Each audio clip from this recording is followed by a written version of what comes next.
sozinha. Então, ali eu me tornei muito rebelde, porque a minha mãe queria que eu fizesse comida, limpasse a casa, obrigações de um adulto. Sim. E ela não sabia conversar comigo, então ela me agredia muito.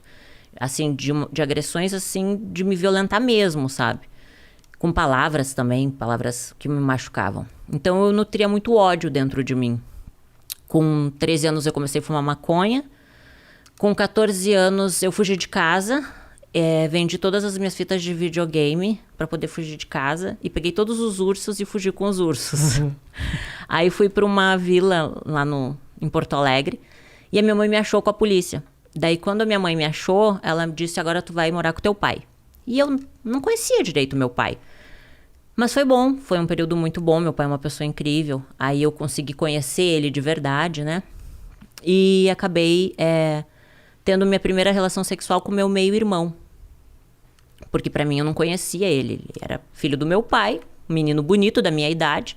A gente começou a ir pros bailes junto, bebi e acabou rolando. 13 anos, mais ou menos? 14 anos. Só que assim, até então, eu nem entendia direito o que era irmão. Sabe quando a vida vai acontecendo? Você é uma criança, você não tem um pai e uma mãe pra te orientar em nada. E você aprende pelas situações que te colocam.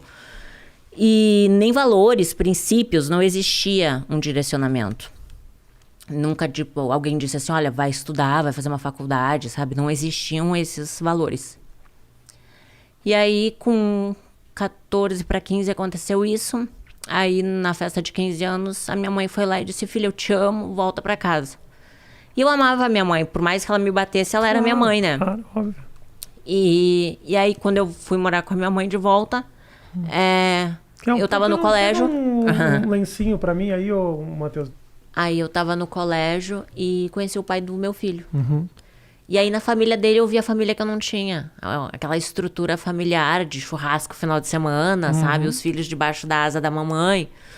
Minha sogra muito carinhosa comigo. Então eu me apaixonei pela família dele. E eu era uma criança, eu tinha 15 anos. Aí o meu ex-marido, na época, tinha 16, uma criança também. Sim. Mas a gente, nessa idade, a gente já acha que a gente é adulto. Aí a gente queria ter um filho. Então, imagino também que a sua vontade de amadurecer era para escapar de muita coisa que da infância não tinha sido das melhores. E a minha mãe me batia até no rosto. Imagina eu aos 15 anos apanhando no rosto, sabe? Era uma forma de fuga. O casamento foi uma fuga.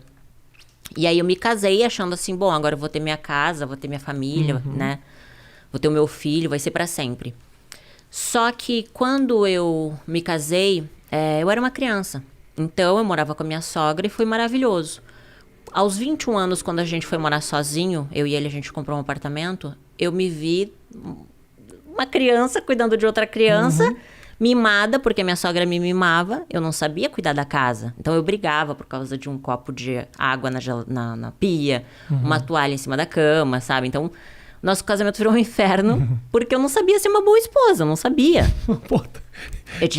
Difícil, você era uma criança. Eu era uma criança. E aí, aos 21 anos, só que ali, Rafa, a ambição cresceu dentro de mim. Porque eu comecei a ver as pessoas... Sabe quando você começa a ver o mundo? Pô, a pessoa tem carro. Eu quero ter um carro, sabe? Eu quero me vestir bem. Você começa a ver que existem pessoas que crescem financeiramente. Então, eu era coordenadora de RH de uma empresa de marketing promocional em Porto Alegre. Eu comecei como demonstradora no supermercado. E como eu sempre fui muito comunicativa e feliz, assim, sabe? A empresa que eu trabalhava me contratou como recepcionista, depois auxiliar do RH e depois coordenação do RH, mesmo sem faculdade. E aí eu dava o meu melhor, sabe? A primeira a entrar, a última a sair, sempre fiz direitinho o meu trabalho e sempre cresci assim. Aí com 21 anos, meu casamento acabou e aí eu me vi cheia de conta para pagar.